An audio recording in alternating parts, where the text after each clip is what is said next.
What is up, hooligans? Happy freedom and welcome to another episode of Coffee with Hooligans, where we try to make the news suck a little less.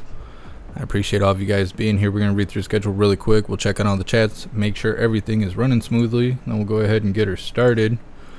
Most likely we're going to be starting off with KJP, some lying and crying from the podium. She's supposed to be on in 1 minute. I doubt that's going to happen, but most likely we'll be starting off with that. Then we got a video titled 90-year-old Senator Dianne Feinstein or whatever her name is, told to just say aye at vote on the defense of appropriations bill. We got a whole bunch of old people talk today. So we got that. Then we have a video showing McConnell seizing up right in front of us. Then we have two other videos showing it from different angles. And then we have a video talking about it titled Mitch McConnell's mid-sentence freeze draws concerns for his health. Then we have a video titled Hunter Biden may have jinxed his plea deal. A little bit more information about what happened yesterday with Hunter Biden. It's a Jesse Waters video. Then we're going to show some memes I came across on Twitter. It's a pretty good representation of how our justice system works and all the crazy stuff going on over at the White House. The old folks home, that's what it is. Then we have a video titled Look Out Below, 16-ton load crashes down as crane catches fire, collapses in New York City. Then we'll be wrapping things up with a video titled Is the Government Covering Up Alien Life? Just more alien talk, because why not? There's nothing else going on. Alright, let's make sure everything is running smoothly. Go ahead and get her started. What's up, Ghostly Method? What's up, Hooter McGavin? Appreciate you being here. Happy freedom, everyone over on the website. What's up, everyone over on Rumble? What's up, Astral Hammer? What's up, Kimberly? What's up, Snooks? What's up, Joe? What's up, Ten Man? What's up, Ghostly? What's up, Shilling? What's up, Shannon? What's up, Elisa? What's up, Crystal Heart? Happy freedom, you hooligans. Appreciate you guys being over here on Rumble. Let's check on Odyssey. See, Odyssey's app had an update. I haven't seen any updates to the website itself, though. What's up, everyone over on Odyssey? Happy freedom. What's up, Salty Ragu? What's up, Ghostly Method? Ghostly Method, you're omnipresent. What's up, everyone over on Kick? Happy freedom. Appreciate you guys being here. Let's see. What's going on with Twitch? Is Twitch doing the thing? You doing the thing? Oh, yeah, we're doing the thing. What's up, everyone over on Twitch? What's up, Snooks? What's up, Soul For Real? What's up, Tom Tom? What's up, Mr. Beansy Beans? What's up, my neighbor guy? Happy freedom. My neighbor guy. Hunter's getting off. Might as well just chalk this one up. Yeah, I think so too. I think Hunter Biden, I think he's getting away with it. For everybody that's got a membership over on Twitch, you guys have new emojis now. I got the approval notice because over on Twitch, everything has to be approved. But we got the Screaming Goat and Jeff Mac Pew Pew and all the cool stuff over there. I couldn't put everything over there because apparently Twitch has a very limited allowance for emotes and GIFs and stuff like that. So I was only able to move a couple of them over. But you guys got new stuff. What's up, Mama Bear? Happy freedom. What's up, everyone over on YouTube? What's up, Matthew? What's up, Robert? What's up, Toy Mafia? What's up, Anthony? What's up, Ipso Facto? What's up, T. Lawton? What's up, Salty Ragu? What's up, JB? Happy freedom, you hooligans. What's up, Proud Ankle? What's up, Real Zooch? What's up, Andrew? Andrew, was the National Desk kicked out of the White House? I'm not sure. It wouldn't surprise me. It wouldn't surprise me. It seems like everything's cracking down. The censorship is intensifying. What's up, DeRosa? What's up, Cookie Monster? What's up, Sassy? What's up, Freebird? What's up, Adrian? What's up, Dabacles? I appreciate you guys all being here. I'm going to post the Rumble link because you guys should really be giving Rumble a chance over here. Let's see.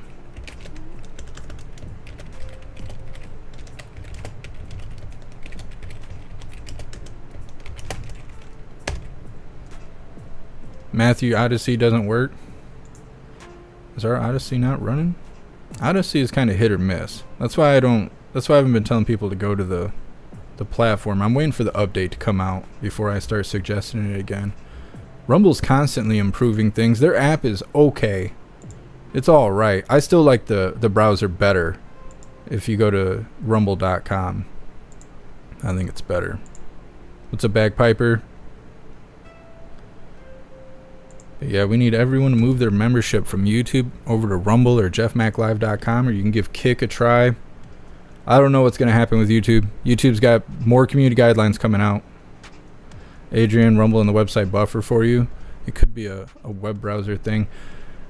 Rumble has like super clear streaming. Like all the screen, the thumbnails and stuff I screenshot, I take it from Rumble because Rumble is way clearer. Actually, all the platforms are clearer than YouTube, but Rumble's like really clear.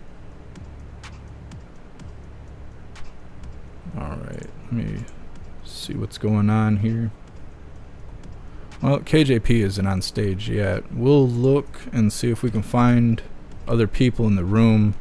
That way we can tell if we got the 2-minute warning or not. If not, then we'll just move ahead with another video.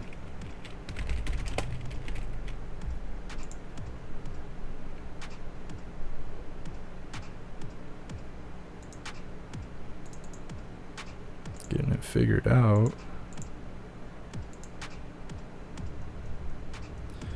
Yeah, in August, I just posted this on Twitter, or on X, because Twitter's now X, whatever that's about. But I got an email earlier today from YouTube saying that they're putting some sort of shocking content policy in place in August.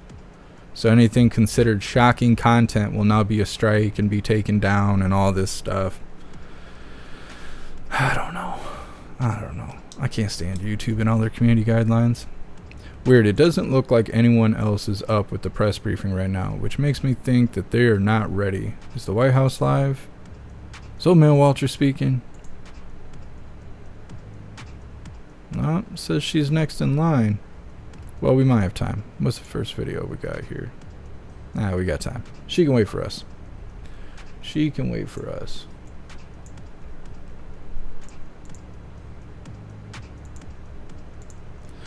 So we're going to start off with this first video. It's not very long, 39 seconds. It's titled 90-year-old Senator Dianne Feinstein told to just say aye at vote on the defense appropriations bill.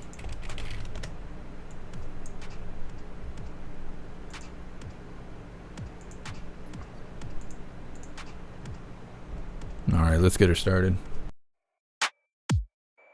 Senator Feinstein.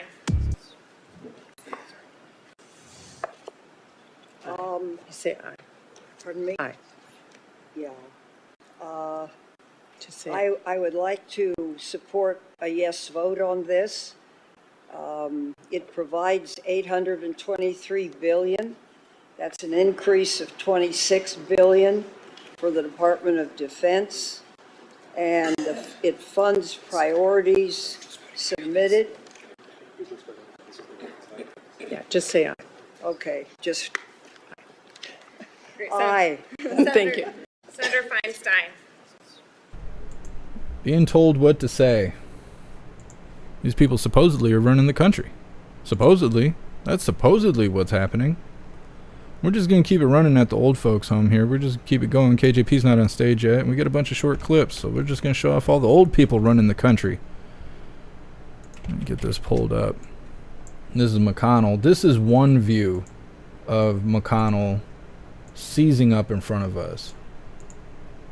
This happened like right when we ended the live yesterday. All right, let's get her started. Bipartisan cooperation and a string of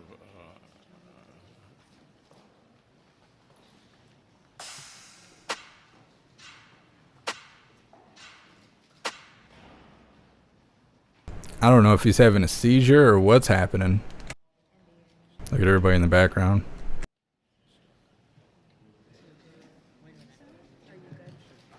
He was like mid-sentence. There's a video we're gonna cover that shows him like says a couple words and then just does that.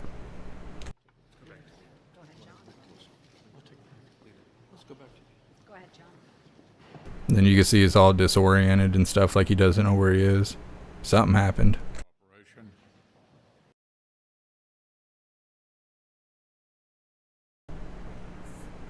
Then we're gonna move on to more clips of that from different angles. These are all really short.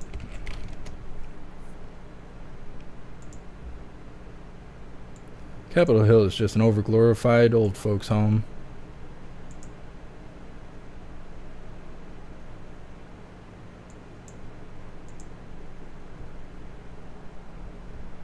Here's a little more.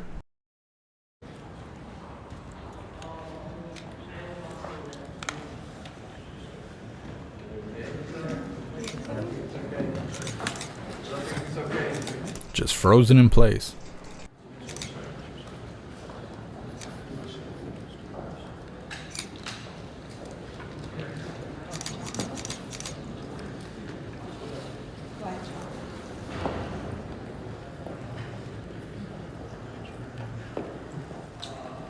So this is the, we're coming up on the 1-year anniversary of the IRA, and of course, He just starts speaking like everything's okay. Like nobody's seen that. Nah, there's nobody see. It's all good. This is part of the show. It's part of the show. Don't you worry. Don't you worry. It's part of the show. Go on now. All right. Here's the last little clip of it.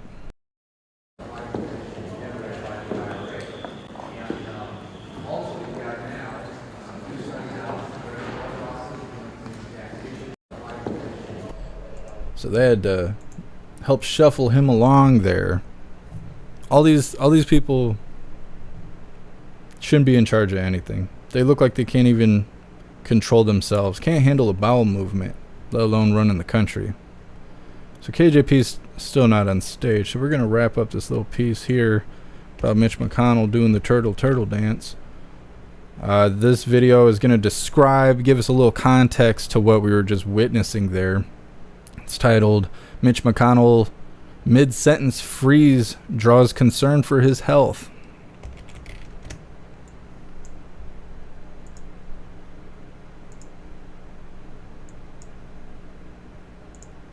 All right, let's get her started. Hours after freezing up during a news conference, Senate Minority Leader Mitch McConnell reassuring reporters about his health as he left the Capitol late Wednesday. I'm fine. The Republican would not say whether he saw a doctor, instead joking about the moment, comparing it to President Biden's trip and fall last month. Well, the president called to check on me. I told him I got sandbagged. But just hours earlier, it was no laughing matter, as the senator's weekly update took a troubling turn. This week has been good bipartisan cooperation and a string of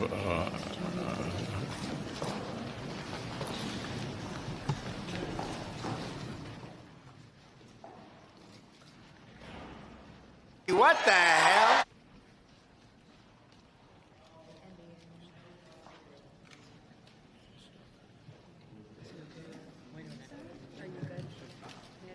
That pause lasting for 19 seconds.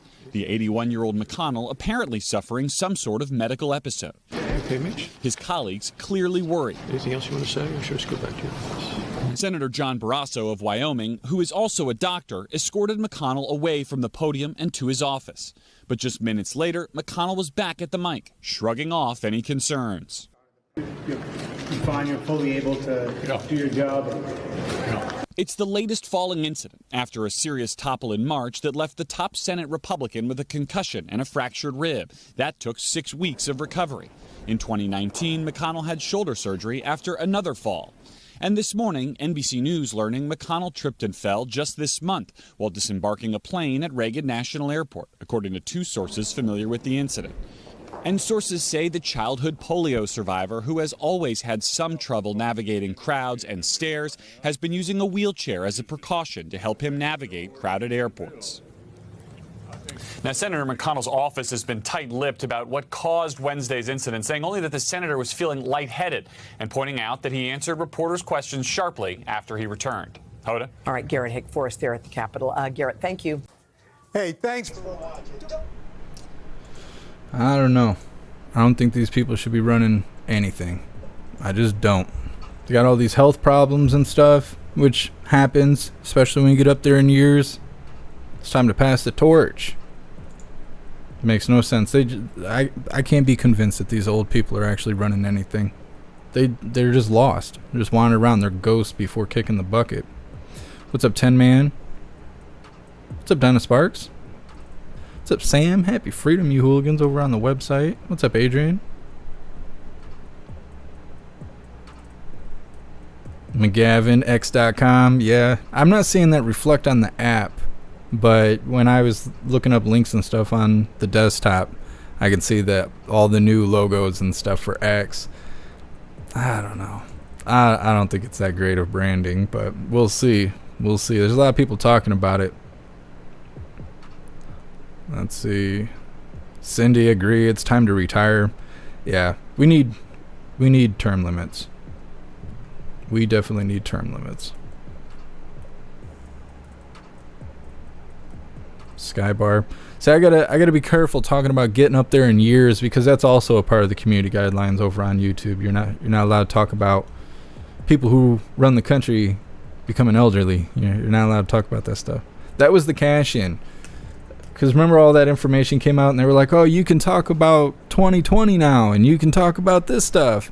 Well, now you can't talk about age and stuff like that. And I think that's funny, because old man Walter and Father Time go hand in hand, but no, you can't talk about that stuff. One day we'll get everybody away from YouTube. Maybe.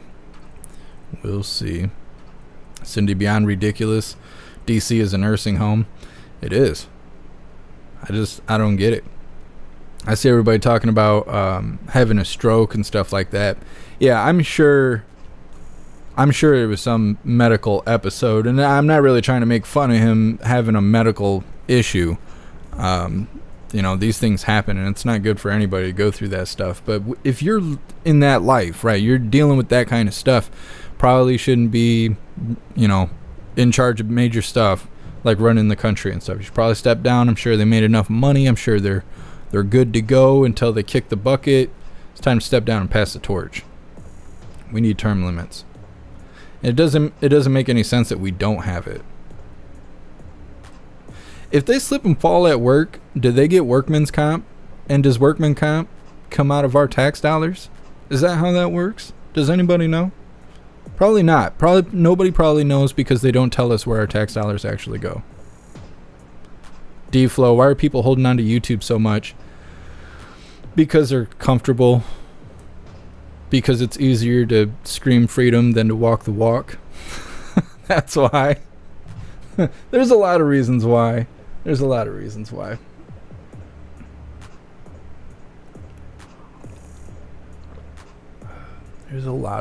Just reading through the chat really quick before we move forward. I don't want to be mid-video, have KJP come staggering out on stage smelling like booze. What's up, Sam? Appreciate you being over here on Odyssey. Everybody with the screaming goats over on Twitch, you guys crack me up.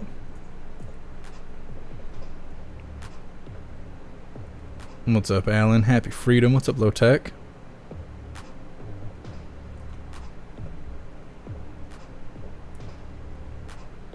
Just reading through the chat before we move forward. Wesley, DC is God's waiting room. That's one way to put it. That seems pretty on the money there. Why is it like that? Is it because they're wiser? Is that why everyone in DC is like 80 or older? Is it supposed to be because they're wiser? Because like away from DC, everyone of that age group generally is a Walmart greeter or has some sort of job where it's low stress. There's no heavy lifting. You're not really in charge of anything that's going to hurt anyone else. But in DC, that means you're fit to run for office. And I don't understand that. And I mean, I don't want a bunch of 20-year-olds out there running office either. Look how they hold their protests. It's no good. But we need limits. We need some limits. Well, we might have to just move forward here. I don't know what's going on with KJP. I'll take another gander if there's anyone else in the press briefing room. Sometimes Fox News or somebody like that will go live and just show us what's going on in there. See what I can find really quick, because this next video is 6 minutes long.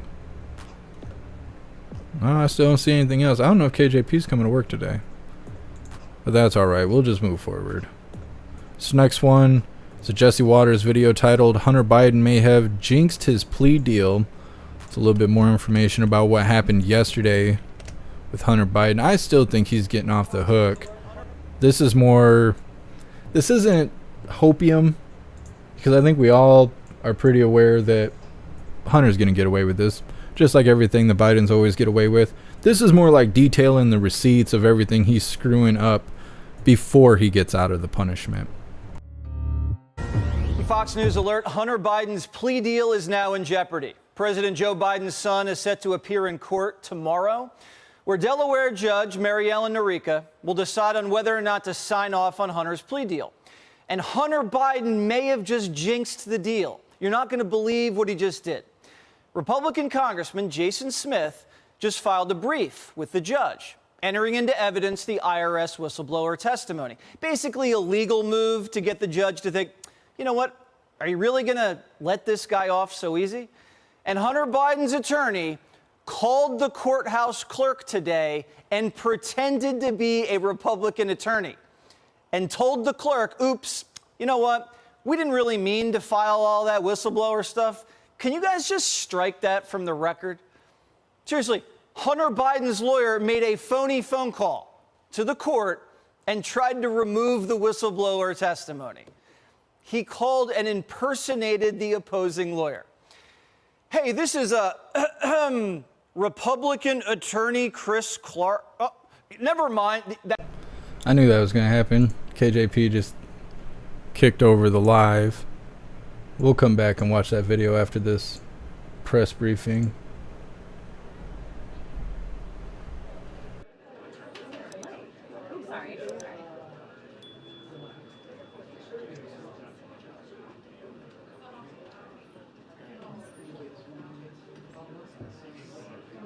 What color is she gonna be wearing today? I don't know. Something's telling me she's gonna come out in red. I think she was just wearing red, but for some reason.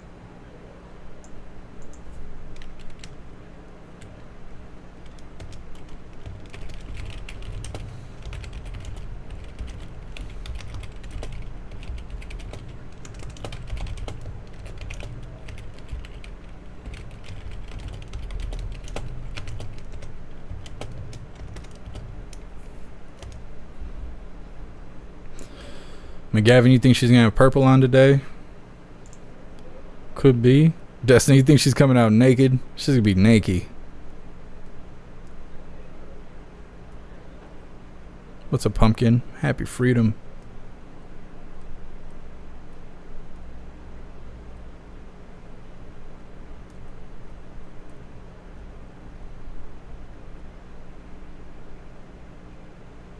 We don't have Jacqui today? Are we ever getting Peter back? Oh, yellow. I wasn't thinking Harry Canary yellow. I have a few things at the top, so please brace yourselves. Prostitute. Hold on tight to those new seats. Okay, so during his first State of the Union address, President Biden announced his unity agenda, which focused on issues where members of both parties can come together and make progress for the American people. Ending cancer as we know it, delivering on our sacred obligation to veterans, tackling mental health crisis, and beating the overdose epidemic. Today, we continue to deliver real progress across all four areas, including significant action over this past week. This morning, the president marked a significant milestone in the fight to end cancer as we know it by launching the first program dedicated to driving breakthroughs in the way we treat cancer through the Advanced Research Projects Agency for Health.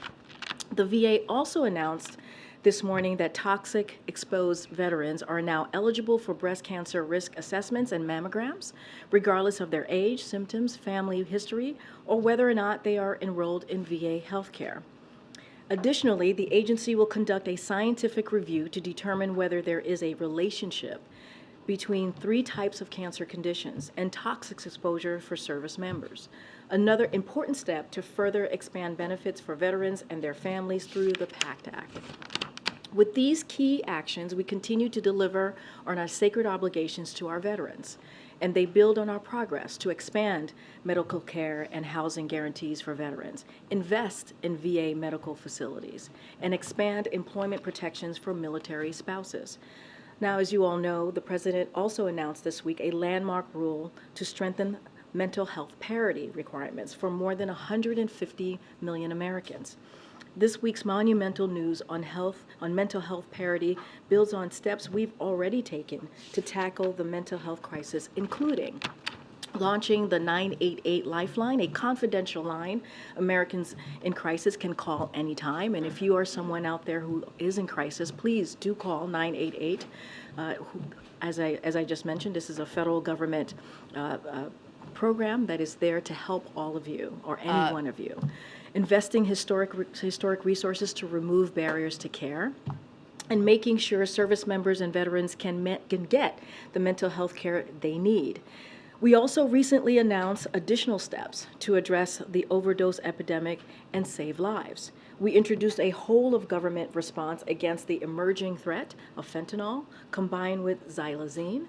Vice President could always close the border to discuss state and federal coordination, and we announced additional resources for law enforcement officials working to disrupt drug trafficking. Because of decisive actions that this administration has taken to remove barriers to addiction treatment, expand access to naloxone, and target drug trafficking operations, we have seen a leveling off of overdose deaths for an entire year.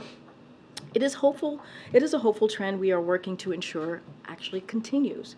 Finally, I do want to talk about a recent trip our team took to further address the illicit fentanyl global supply chain. As you all know, the opioid epidemic is a global challenge as well, and we're engaging at high levels with other countries to fight it together. So this week, Homeland Security Advisor Liz Sherwood-Randall led a senior delegation to Mexico City to further cooperation with Mexico and Canada on countering illicit fentanyl and arms trafficking. Our three countries are committed to working together to promote the safety and security of our citizens, prosecute drug traffickers, target the supply of the precursor chemicals used for illicit fentanyl production, prevent these drugs from coming across borders, and promote public health services to reduce harm and demand. We also have deepened cooperation with Mexico on the related challenge of southbound arms trafficking. All of these issues, ending cancer as we know it, delivering on our sacred obligation to our veterans, tackling the mental health crisis, and beating the overdose epidemic matters to Americans in both red states and blue states. We are taking meaningful steps to deliver on the President's unity agenda for our nation. Now tonight, as you all know, the President will deliver remarks at the Truman Civil Rights Symposium to commemorate the 75th anniversary of the desegregation of the military and the forward march to redeem the soul of the nation. He'll talk about the courageous action President Truman took to respond to the mistreatment of Black veterans that led to creating the greatest fighting force in history of the world, that is also the most diverse fighting force in the history of the world. And he'll talk about how 75 years after President Truman's courage, today in 2023, a senator from Alabama is blocking more than 300 military nominations with an extreme political agenda. The senator's action and the failure on the part of the 48 Republican senators to do something about it are dangerous. They are harming our military readiness, they're undermining national security, and they're hurting troop morale. And tonight, President Biden is going to make that clear. So I suggest that all of you tune in. Today's GDP report shows Bidenomics at work. After a year recession predictions, we saw the economy grow at a 2.4% rate last quarter, while inflation fell significantly. Business investment increased by nearly 8%, and construction of factories contributed more to growth than it has in 40 years. As you can see from the chart behind me, that's what the President Investing in America agenda is all about. Bidenomics is growing the economy from the middle out and bottom up, not the top down. They think they're really saying something with that Bidenomics stuff. Bidenomics sounds like a chart that's keeping track of how many times he has fell, said the wrong thing, or sniffed a child. That's all I think of when they say Bidenomics. Is indeed working. And finally, we have some goodbyes today. First, I want to give a shout out to Sebastian Smith, AKA Thor. If you guys missed that. He was hitting y'all with that hammer, wasn't he? Check it out. Probably one of the most funniest briefing that we've had in the last 2 years. And as well, we want to say a goodbye to Ket Gorgistani as well. Thank you both for your time here with us at the White House Press Briefing Room, and we are very sad to see you all go, and we'll miss you both. Additionally, I wanted to congratulate Ket on your service as the president of the Foreign Press Group, and we're looking forward to working with Richard, who is going to be taking on the responsibilities in the new role. We also want to share another devastating farewell that I want to share on our team. Our very own Abdullah Hassan is leaving us next week, and he's heading to law school. Abdullah deferred law school by a year in order to continue working in the White House, and we are grateful for his dedicated service to the country, to the president and our press team. I did promise his mom that I would not keep him longer than a year, and I kept my promise to his mother. Hi, Mom. And we are very sad to let him go. And if I could, I would hold him for another year or more. But we do keep our promises here, Mom. We do. Abdullah has had an extraordinarily important portfolio here as our spokesperson, as you all know, on immigration, student debt, climate, and more. Abdullah, we know you're going to do great things and amazing things. I think you are going to be a fantastic lawyer because you are a good human and you care about people. So I can't wait to see what you do after law school. And so with that, we are also thrilled to welcome Angelo Fernandez to fill Abdullah's shoes. He comes from DHS, and we hope that you take a minute to say hello to Angelo and also say goodbye to Abdullah. With that, Song Min, the floor is yours. I wanted to ask about the president's reaction to the legal developments yesterday and with the initial plea deal for his son appearing to fall apart. So look, I'm really not going to say anything more than what I shared yesterday. This is a personal matter for Hunter Biden. This is, a personal issue. And as you know, this has been done in an independent way by the Department of Justice. It has been led by a Trump-appointed prosecutor, and I'm just not going to comment beyond what I said yesterday. And of course, and we have said this multiple times, the president and the first lady, they love their son, and they support him as he is working to rebuild his life. I'm just not going to say. And his business endeavors.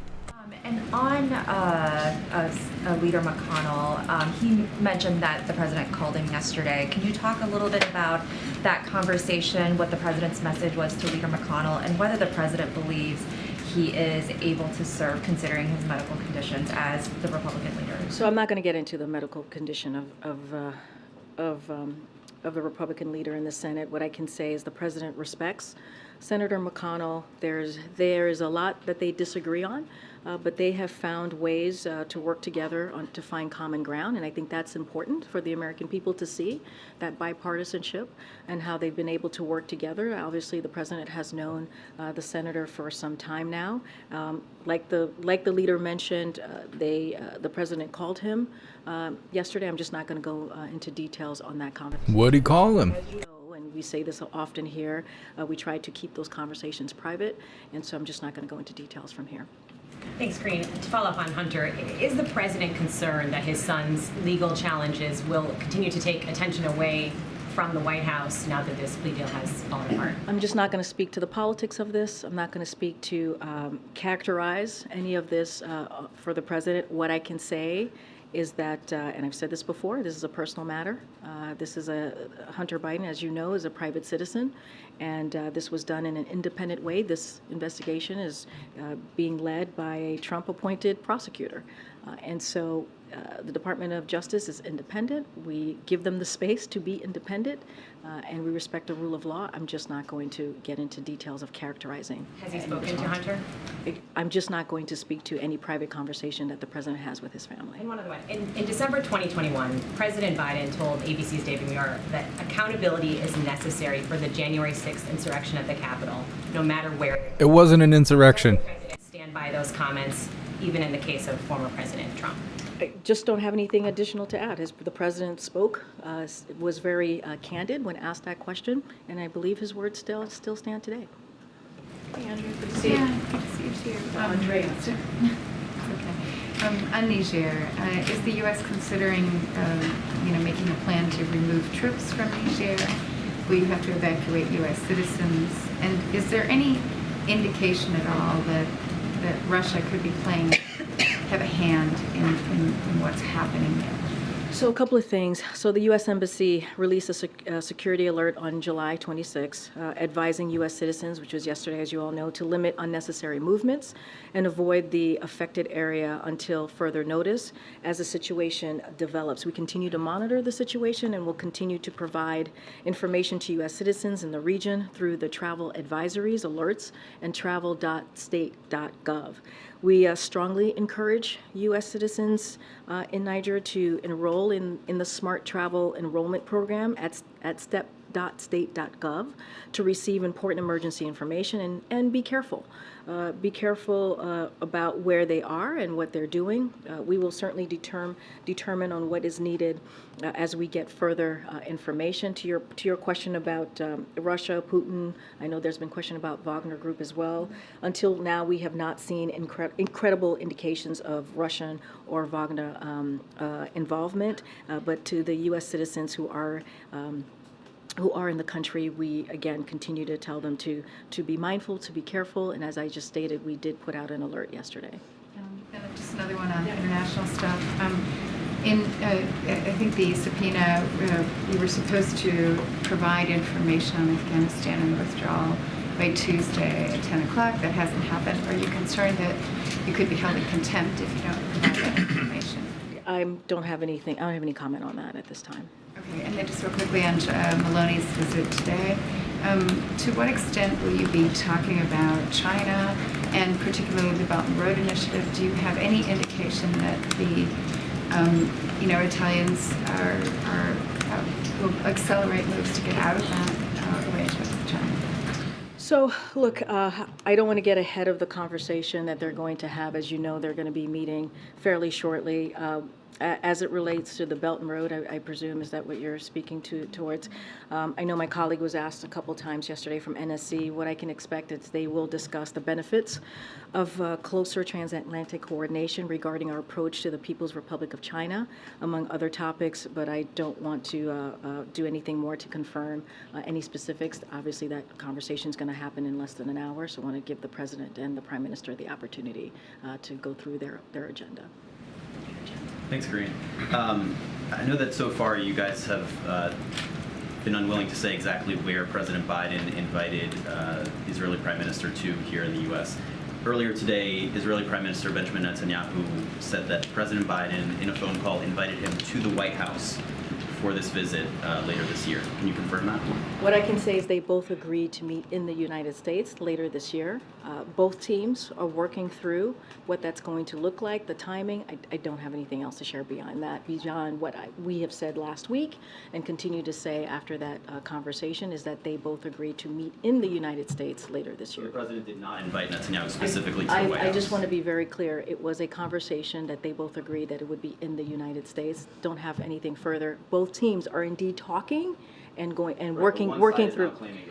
What I can say is the United States. That's what they both agreed on, and both teams are having that conversation on what that would look like, on the details of that. Thanks. And then separately, Senator McConnell said that he spoke with the president yesterday. That the president reached out after this apparent medical episode that the Senate Minority Leader had. Can you confirm that? And I think I just did with Sung Min when she asked that question. Basically, the senator mentioned that the president called, and certainly the president and the senator have known each other for some time and have, as I mentioned to Sung-min, have had a lot of disagreements, but have found common ground to move forward with the American people. I'm not going to go beyond what the senator has said, Senator McConnell. Adrian said she's got neon banana on. Spotted at this Africa summit that Russia is hosting. What does that tell the White House about Prigozhin's standing in Russia and the importance of the Wagner Group going forward in Africa? I'm not going to characterize or speak to Prigozhin's appearance or participation in the summit. That's something for the Russian government to speak to. Cat Sebastian. Thank you very much. And thank you for the shout out, Karine. Thor. I'll never forget Thor. And if you'll allow me, I just want to say thank you to the unsung heroes of the White House, which are the stenographers. Yes, they are. I agree. They are the unsung heroes. The amount of mumbling they have to deal with. And I'm just going to my questions. We appreciate you. We appreciate you. So two questions, if I could. One, could you comment on there's a report in the New York Times that the president has asked to move ahead, for the government to move ahead with cooperating with the ICC on collecting evidence against the Russians for war crimes. And what was your second question? The second one, can you just answer that one first? Oh, it's really different. So a couple of things. Since the beginning of Russia's assault on Ukraine, the president has been very clear.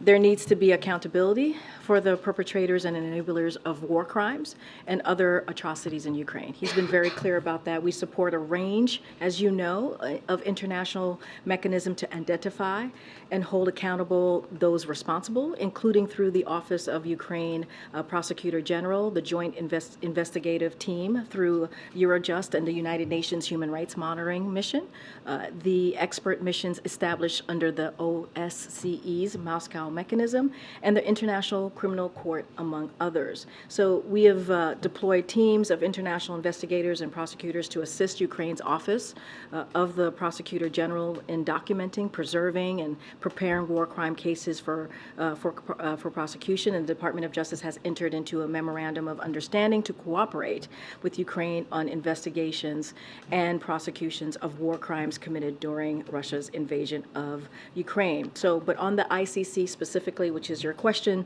we're not just not going to get into specifics of cooperation, which is consistent with the court's practice of treating requests for cooperation in a confidential manner. So we're going to just be very careful and continue with that tradition that has been around for some time. Is there any policy change in that, in the sense that the U.S. isn't part of the ICC, obviously? No, I totally understand. We're just going to not discuss any specifics. I just laid out the United States role over the past 15, 16 months as it relates to investigations, the multiple different entities that are looking into this, the unjust war that Russia has. She's talking about aliens again? Not going to get into what has been common when it comes to ICC specifically. And then one effect on the heat or climate change. A bit of a 40,000-foot question here. So the president got so much focus on climate change. He talks about it all the time, and you had the IRA and so on. How does he assess the broader acceptance of U.S. society to getting on with all the changes to daily life that a lot of the experts who talk about climate crisis say should be happening? Things that really get into every individual's life. Because compared to Europe, for example, in Europe there's a lot more, let's say, grassroots type of participation in recycling and energy saving and driving little tiny cars and being told to bicycle instead of driving and being told to take a train instead of a plane. I mean, this is like, I have a reliable source tells me that in France, when you go at a holiday camp, there was a sign saying you couldn't have showers for more than 2 minutes. I just don't know if that would work here. Does the president feel American society is on board with that level of a push that some parts of the world are? So here's what I'll say. I'll say what the president believes and how he's taken this climate change crisis very seriously. Since he walked in day one in this administration, as I've laid out many times before, he's done more to move forward on dealing with climate crisis than any other president. He's had an ambitious policy. You just mentioned the Inflation Reduction Act, which is the the most investment that we have seen from any president as it deals with a piece of legislation that is now law to deal with a real issue. And let's not forget, he rejoined the Paris Agreement. He rallied more than 100 countries to join the global methane pledge to reduce methane emissions. So he's been a leader as well globally on this issue, and he's going to continue to do that. I mean, he just talked about, as you mentioned, the extreme heat and how climate is very real. Climate change is very real, and how we have to take serious steps to continue to deal with this issue. Look what's going on across the country. And so, it is an issue that he takes very seriously. It is an issue that we see, if you look at polling, that Americans are taking very seriously, especially young people. And so, look, the president's going to continue to be a leader. I can't speak to every American here, but I can speak to what the president is going to continue to do. You talked about small cars, right? When you think about electric vehicles and what the president is going to be able to do with the bipartisan infrastructure law and also the Inflation Reduction Act on electric vehicles across the country, making sure that it's available to people at a discounted rate, right? Making sure that it is the wave of the future. And so he's making investments there. So this is an important issue. We see climate change, especially this summer, as it relates to extreme weather. And so we're going to continue to move forward in dealing with climate change here. Thanks, Karine. Just to follow up on Sebastian's question. So, today's measures were aimed at explicitly helping Americans to adapt to extreme heat and mitigate the harm it causes. I guess another way to ask is, should Americans expect this to be the new normal in terms of? I mean, I'm not an expert in climate change, so I can't speak to it, what it's going to look like. But we know climate change exists, right? We know that there is a real problem here, and we know the president understands that we have to be ambitious with our policies as we move forward as a country and globally. I just listed out how the president has been a leader globally on this issue. So look. Climate change is a problem. It's here. How bad it's going to get, that is for experts to speak to, but we know that we have to do everything that we can. The president wants to be aggressive here in dealing with this issue. Yes, he announced three important ways to deal with the extreme heat that we're seeing this summer, because he understands that Americans are suffering. Americans are dealing with this issue, tens of millions of Americans across the country. So as president, he put forth 4 real key ways for us to deal with that on the federal level. But of course, Inflation Reduction Act is going to bring resources forward to make sure that we also deal with this issue. How do we move forward as climate change is taking over every part of our lives almost? And just quickly, is there any update on the summit with Japan and South Korea? I don't have any updates for you at this time. Just a question about Niger. The U.S. Embassy has received reports about the borders and airports currently being closed, and commercial flights to and from Niamey have apparently been suspended until August 5th. One, has the White House confirmed this? And 2, does this hamper future rescue or evacuation efforts in the short term? So look, just a couple of things on that. We understand what happened earlier today. The Nigerian foreign minister stated that he was the interim head of government. The President Bazoum was still the legitimate president, and that negotiations were still ongoing. And so that's important to note. The situation remains fluid. It is too soon to characterize the nature of ongoing developments. We are monitoring the situation closely and are in communication with the U.S. Embassy there. We strongly support the democratically elected president, and we condemn in the strongest terms any effort to seize power by force and disrupt the constitutional order. We call for the immediate release of the president and respect for the rule of law and public safety.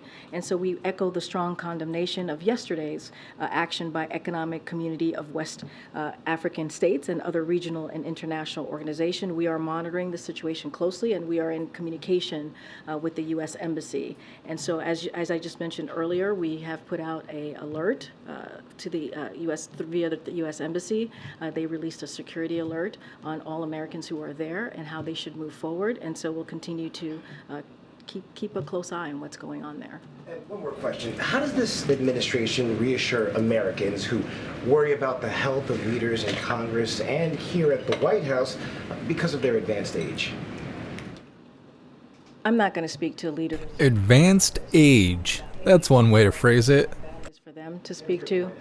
So what is your question exactly? I was just wondering, how can the administration reassure Americans who are worrying about these leaders, like you said, in Congress and here at the White House? So is your question about Congress or is your question about leaders here? Well, I'm not going to speak to leaders in Congress. Here at the White House? What about your leader, the leader of Congress? A way that this administration is reassuring Americans who have these concerns.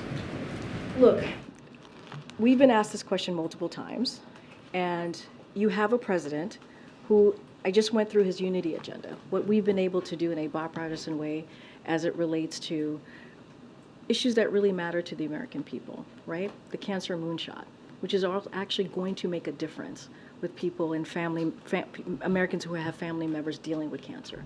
That is something that this president has been able to do. You look at the record that he's been able to lay out when you think about the economy right now, the GDP. We just laid out the good news from the GDP and how the economy is growing. This is a president who has done historic amount of policies, of changes in this administration that has mattered to the American people. And so that's what the president's going to continue to focus on. You know, since 2019, the age comment has been out there. And what has this president done? He beat Republicans in 2020. He beat Republicans in 2022, leading with the message that American people actually cared about. When you think about lowering costs, when you think about getting the economy back on its feet, that's something that this president has been. He talked about it, but that's not what happened. If you look at the work that he's done, if you look at the historic amount of, changes that he's been able to make, 13.5 million jobs created under this president, unemployment at under 4%, wages are up, inflation is moderating. That's what we care about. If we are continuing to deliver for the American people in a way that truly, truly matters. Karine, it's been almost 2 years since the administration launched that rulemaking process to develop a federal standard for heat. And this week you said that the work is ongoing to develop that national standard. So can you give us an update on where that stands and what's taking so long? So look, we knew that the federal law would require OSHA to go through a few steps, additional steps, right, in order to make regulatory changes, including a required small business review and consultation process that the agency is in process right now of completing. And so that's why the Department of Labor kicked this process so early in the administration, because we knew it was going to take some time. And so they have been working urgently to get this done. But I want to be clear, the department, this is Department of Labor, has been taking action to protect workers this entire time under existing law, because there is an existing law. That's how we were able to do the heat alert under existing law. And so the president also recognizing protecting workers is important from heat, and that can't wait. That cannot wait. And so, we asked the Department of Labor to do this heat alert, which is going to which is going to matter and make sure we protect those very workers. But it's going to take some time on the new standard that you just asked me. That's why, again, the Department of Labor did it so early, and so they're working very diligently to get this done. So no timeline on how I much don't time? have a timeline, but again, we understood that OSHA there's going to be some additional step to get there, and it's going to take some time, especially getting small businesses to, in changing regulations. And so, again, Department of Labor is on top of this, but we wanted to take a step in between step as we're waiting for that process, and that's why this heat alert is so incredibly important. Got it. And secondly, you've said before that as it relates to 2x2s, it's a conversation that's had between the U.S. and the second country. Who's that guy sitting in Peter's seat? Today, Prime Minister Meloni is coming to the sticks. She's having a press conference at the Italian embassy. So it appears that it's the U.S. that does not want to have a joint press conference. Is that true? And if it's not, why aren't you having one? I would not say that is true. I was not part of the deliberation on this with our National Security Council. It is a conversation, as you stated at the top, that happens between two countries. I have not asked the National Security Council on this and how those conversations went, but usually it is both countries that agree on how to move forward. You would have to really speak to the Prime Minister on how they're proceeding and doing what they're doing today. I'm sorry, just to be clear, as press secretary, you're not part of the conversation about... With a diplomatic conversation with another country, that goes through the NSC. Okay, thank you. Karine, Senator Tester said today that he expects a Ukraine supplemental request to come from the White House by the end of the month. There's not a lot of days left in the month, so I'm wondering if that timeline is accurate and if you have more specific timing or any sense of size and scope of that request. No, I've heard this. We don't have anything to share at this time on any supplemental requests. Kim Jong-un today met with Russia's defense minister. It was one of his first meetings with a foreign dignitary since the pandemic. He showed off some of his ballistic missiles that violate international law. I'm wondering if you have any reaction to this meeting and if it has raised concerns, whether about Russia or North Korea. Don't have any comments about their meeting. We have always said that we leave the two countries to speak for themselves about any conversations that they have. We've been very clear about North Korea and their ballistic missiles. We've always been very clear about that. The lines we are super clear. With them, with Russia, we've been very clear about. I'm gonna try and grab some coffee before she runs off stage. I'll be right back. Certainly have been very clear about that, and you've seen that in the alliance, the NATO alliance being stronger than it's ever been before. You've seen this leadership of this president globally. You've seen how he's brought in our partners, not just our allies, in making sure that we stand behind Ukraine as they're fighting this unjust war. I'm not going to speak to that meeting. And just one closer to home. Congressman Comer, Delegate Holmes Norton have introduced bipartisan legislation, obviously, that would turn the RFK site back over the DC government and allow for possible construction of a new stadium and additional, building on that site. The president has waded into DC politics a few times over the last couple months. So yes, I know you guys have reminded me of that many times. I'm wondering if he is supportive of this bill. I have not talked to the president about this or the Office of Leg Affairs, so don't have anything to share on that at this time. Go ahead. As you know, Congress is about to go out of session for several weeks. Won't be returning again until beginning and middle of September. What would the president like to see Congress do before it wraps up, possibly very late tonight or maybe tomorrow? So look, more broadly, and I've stated this many times before, when it comes to bipartisanship and working with Congress in a way that we deliver for the American people, of course, that's always the priority for the president. We've been able to do that. The president has signed I believe more than 400 bills that were bipartisan, and many of them have been historic, that have helped the American people. I don't have a list of bills in the last, less than 24 hours before Congress goes off to a recess. But our focus is always going to be on what we can do to make the lives of Americans better, give them a little bit more breathing room, making sure that no one gets left behind, and that shows in what we've been doing the last 2 years, and we'd like to continue to do that. Thanks. Karine, there's a report in the New York Times that the president's considering the possibility of a mutual security pact with Saudi Arabia that would involve Saudi Arabia normalizing relations with Israel. Is this something that's under consideration, and how are human rights considerations being weighed on? So don't have anything to share on that particular reporting that you're referencing. I mean, as the president has said multiple times, anytime he meets with a leader, human rights is always something that he doesn't shy away from and speaks to, whether it's a friend or someone or any head of state. I just don't have anything to that reporting that you're reading out to me at this time. There is precedent for a joint press conference when they come to the White House. That's happened under President Obama, President Trump. Is there something different here with this particular prime minister? No, nothing different here. Again, when we do these bilateral visits, it's usually between, there's a diplomatic conversation that happens with our folks here and the visiting country, and a decision is made on if there is a 2+2 or how that country wants to move forward in communicating with the press. I just don't have anything. For you. Would you be able to tell us at a later date why there isn't one, or are you saying that we need to go and ask the Italian officials why there's no press? Well, I was asked, they're doing their own press conference. She's going to the sticks. You can ask them why they chose that path. Not every head of state that comes here does it that way. They decide to do it differently themselves. What I can speak to is that we do have a conversation with that visiting head of state, and a decision is made. It is not made unilaterally, and the decision was to not go that route, and I leave it there.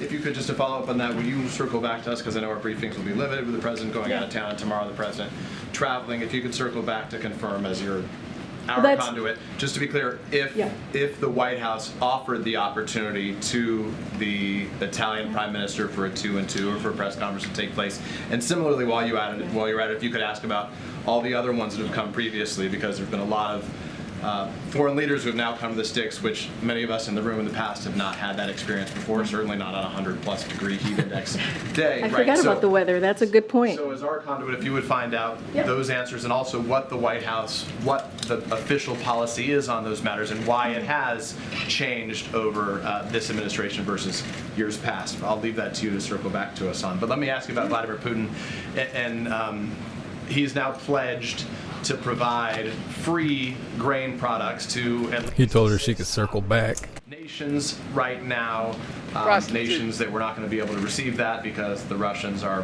blocking the Ukrainians from providing that grain to those countries. Vladimir Putin is saying that this is a function of Western hypocrisy.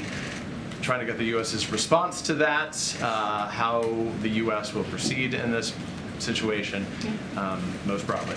Just really quickly, just to reiterate on your first question, it is not done unilaterally. This is a conversation that happens, a diplomatic conversation that happens with both teams, right? With the visiting country, and also. That's why I just want to know if you could ask if I know. we offered them the opportunity. No, I heard. No. I heard your question. I'm just saying that it is not done unilaterally. So, but I hear your question, and as you said, I am the conduit, and happy to circle back. I haven't said that word. Okay, Vladimir Putin. So first, the Russia's unilateral withdrawal from the Black Sea grain initiative, as you know, which had been instrumental in reducing world food prices, as well as Russia's attacks on Ukraine's grain shortage and transportation infrastructure, have caused, as you know, significant volatility in grain and food prices. The Black Sea initiative had resulted in more than 32 million tons of grain being exported to world markets. Russia's actions to take such a significant amount of food products off the world markets will exacerbate hunger in some of the hardest hit areas of the world, including Africa. So while we would welcome any actual contributions to alleviate global food insecurity, or to paraphrase what UN Secretary General Guterres said just moments ago, and I quote, "A handful of donation to some countries cannot replace the millions and millions of tons of grain export that help stabilize food prices around the world." And I also add, despite Russia's rhetoric, they actually invest very little in Africa, accounting for a mere 1% of the foreign direct investment that goes to the continent. And as Secretary Blinken noted, and he said this earlier today, they also contribute about 0.02% of the budget of the World Food Program. So as far as we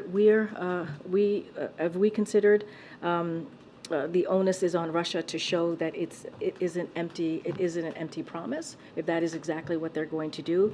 After all, they began the Russia-Africa summit with significantly diminished influence as a result of their actions, as we have seen, and more than half of the countries who had attended the previous summit are not attending this one, and so we'll see. Hey, let me go back to the first question of the briefing. I know you said not a lot's changed since yesterday, and that it's a personal matter, but from a presidential perspective, is there any possibility that the president would end up pardoning his son? No. Well, is there? I just said no. I just answered. Go ahead. Go ahead. Thank you, Karine, and thank you for your nice words, and thank you to the whole press team. I've got two follow-ups, one on Niger, one on Russia. On Niger, just more broadly, can you talk a little bit about the concern of the United States about instability in Niger, given what a partner it is for the U.S., the Europeans, in the fight against extremism? Is that a dude? It's all unfolding right now. Just don't want to get into hypotheticals. You're right, Niger is an important partner. So we're closely monitoring the situation. I just don't want to get into hypotheticals from here. It is unfolding, and we're just going to continue to monitor and keep a close eye. And on Russia, a follow-up on the grain announcement. When you look at the 6 countries that Vladimir Putin chose, among them there's Mali, Burkina Faso, Zimbabwe, Eritrea. These are mostly, I think 5 of the 6 were ones that refused to vote against Russia in their UN resolution. How do you interpret that move by Vladimir Putin? Is it a sign of strength with the African continent, a sign of weakness? I'm not going to get into Mr. Putin's head. I'm just not. I've just laid out what our thoughts are on this and how he's lost standing, obviously, globally. If you even look at the summit, how a good majority of folks who were there the first time did not attend. I'm just not going to get into characterizing why he did this, the direction that he wanted to take this is just not for me to do.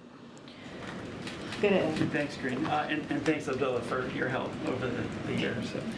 So my question, the House Judiciary Chairman, Jim Jordan, tweeted out a series of internal Facebook emails today showing that influence from the White House to remove some posts the administration didn't like. It's been about 3 weeks since the judge restricted access from certain agencies communicating with social media. How much is the White House now working with social media companies to remove concerned posts or things they don't want? So what I can say is, honestly, on this, because it's an ongoing case, I would refer you to the Department of Justice on this and the status of this case. As you know, we're going to be very careful here about speaking about this. So I will just let them deal with this. Is the White House still communicating with social media companies? So look, as I've repeated many times from here, we have promoted responsible actions to protect public health, safety, and security when confronted by challenges like a deadly pandemic and foreign attacks on our elections. And we have consistently made clear that we believe social media companies have a critical responsibility to take account of the effects of their platforms that they have on the American people while making independent decisions about the content of their platforms. That continues to be the case. That has not changed. Fuck YouTube. But there's a specific case. Why you guys gotta bring that up? I want to talk about it. Statement today over the 2.4% growth of the GDP. Rumble's better. Real wages are higher than pre-pandemic. Real wages are up 0.4% in the last 30 months, and that's less than 1% increase over the past 2.5 years. It doesn't really help folks buy food. So what do you say to those people who are seeing their wages not pay for as much food? Just to be very clear, we are accounting for inflation when we say wages are at 1.2% higher, and then they were last year, which was at 0.7% higher than before the pandemic. So that is indeed something that we're accounting for. And so, there is a strong job market that exists. The inflation, as you know, has been easing for 12 months straight in a row, 12 months in a row. And so wages are rising, and there's even more low and middle wage workers, which is also important as we look at the data, as we look at the direction this economy is going. And that's helping us catch up from decades of widening wages that we have seen. Thank you, Karine. There are new reports about back-channel talks, negotiations between the U.S. and Russia, supposedly conducted by former U.S. officials. Are you aware of any such regular contacts, and is there any involvement on the U.S. government's part in those negotiations? I'm not going to go into. I'm not going to get into reporting on conversations outside of the government, and I'm certainly not going to get into diplomatic conversations that we may be having with Russia. That's not something that I'm going to do from here. Hey, great. The tax matter that had Hunter Biden in court in Wilmington yesterday. It had criminal information saying that he hadn't paid 1.2 to about 1.5 million in taxes owed. So my question is, number one, I know the president doesn't talk to him, you said, about his business, but was he aware at the time that he wasn't filing his returns in a timely fashion? And also, did he ever advise him to pay? Because Hunter testified in court that 1 year he was sober when he didn't file. So did they ever discuss the tax situation? I'm not going to get into the specific of the case. Does he think in light of I've answered this question over and over again. Nothing has changed from the statement that I made yesterday. Nothing's going to change from the few times that I've gotten this question in the briefing room. We're not going to comment on this. This is an independent investigation that is being led by a Trump-appointed prosecutor. Lying makes you weak. That is being led by clearly the Department of Justice, right? The prosecutors I just mentioned, and we're just not going to comment on this. You mentioned DOJ. Does he have any concerns that the deal prosecutors put together fell apart and couldn't make it by a judge? We're not going to comment on specifics of the case. He won't be invited back. Thank you, Karine. Just want to ask you if you could to preview tomorrow's trip to Maine, what's going to be accomplished or what you hope will be accomplished, and also why was Maine chosen for this event? So he's going to visit a manufacturing facility, which I think is important, right? As we're talking about bringing manufacturing back to the country and creating jobs, good paying jobs. And so he'll discuss how Bidenomics is revitalizing the American manufacturing and bringing investments, like I said, and jobs back to communities. Big investments that many communities have never seen before, as it relates to jobs and as it relates to making sure that we're making things in America again. And so he will announce new actions promoting Making America great again? in America.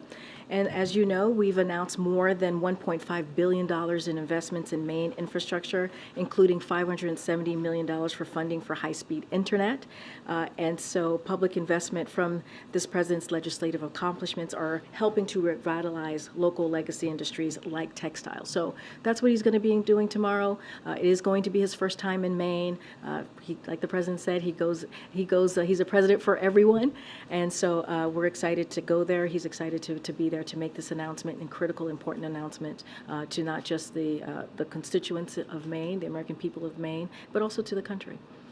Separately, you suggested reaching out to the Italian embassy as it relates to why there is no press conference today, no joint press conference. No, that's not what I said. Why they are proceeding to move in the direction that they are moving.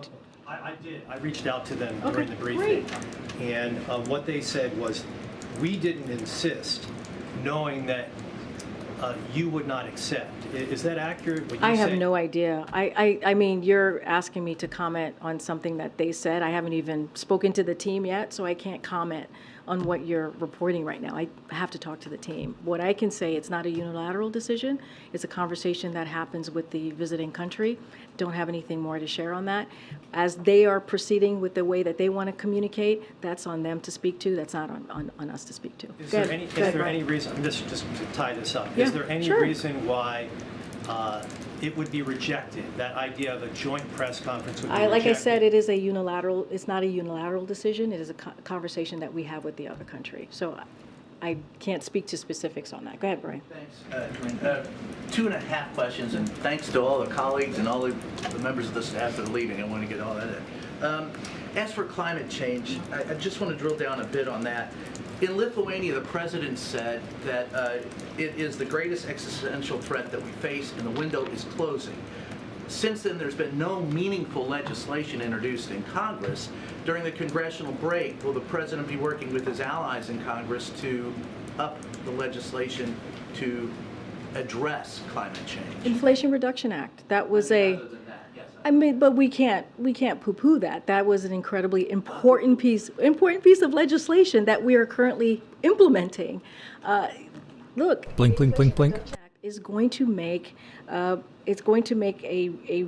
real significant investment as we're talking about climate change. We have never seen that type of piece of legislation before under any administration. So that is important. That is critical. Of course, the president is always going to take steps to move forward as he sees the climate crisis, the climate change as a crisis, as he said from the beginning of this administration. And so, of course, we're always going to look on ways. But he has had the most ambitious policy, not just legislation, but also policies as well.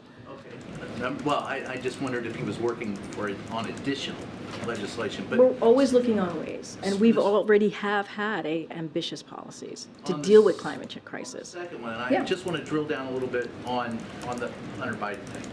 and I think this will cut to, I'm not going to ask you to speak to anything other than this administration.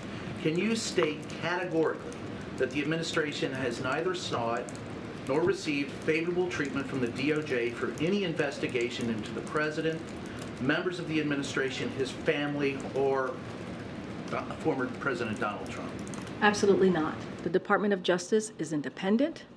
The president respects the rule of law. He has been saying that since he was before president. Make and America that will great remain the case. again. And then finally, just as far as the questions about the president's health, I think that would be all cleared up if, once again, if we could just ask him to step out of that door into this room for 45 minutes. And so I ask you again to pass that along to him, to ask him to come out and see us.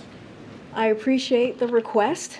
Thank you for the request. The president, as you know, again, I appreciate the question and I get it, and the president understands. You guys want to ask him questions and have the opportunity for him to answer your questions.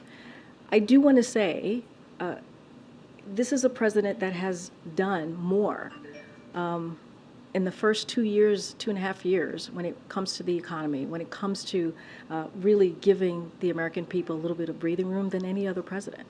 All you got to do is look at the data. All you got to do is look at where we are in this country. There was a conversation for almost 2 years about a recession, and now you have economists saying that because of the work that this president has done these past 2 years, we're not headed in that way.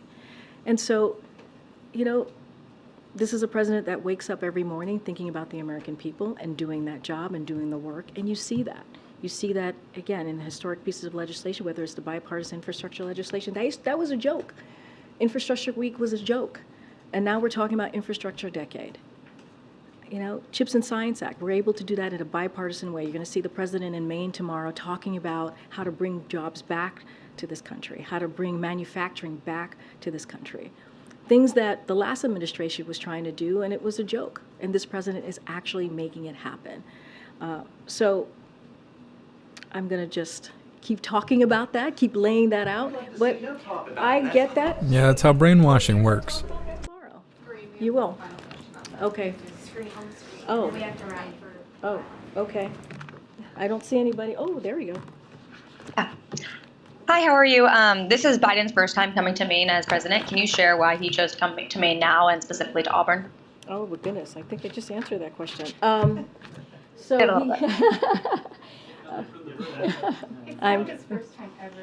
No. Why do they even do this? This is the first time that he's visiting Maine as president. He's going to, and hello, hi, what's your name? Sorry, my name is Lana Cohen. And you, which publication are you from? I work for the Portland Press Herald out of Portland. Nah, okay. As you just mentioned, this is the president's first time visiting Maine as president. She don't have ACAB spray painted in the background. I don't believe she's in Portland.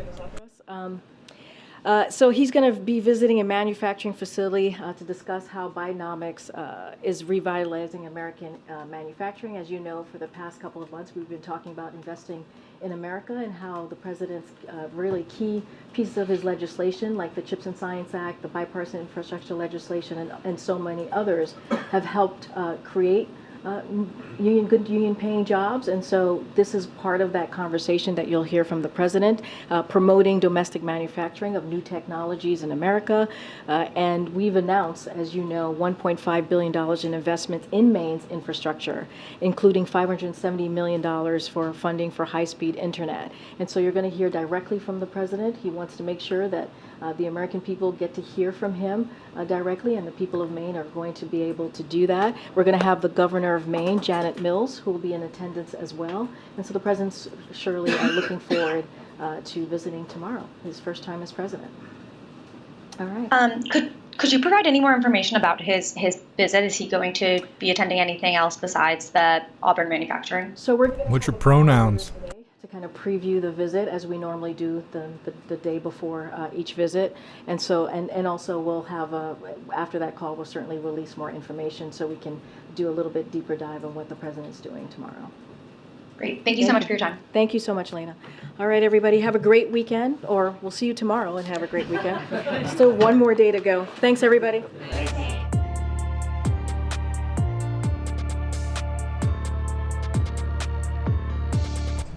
Come on, man.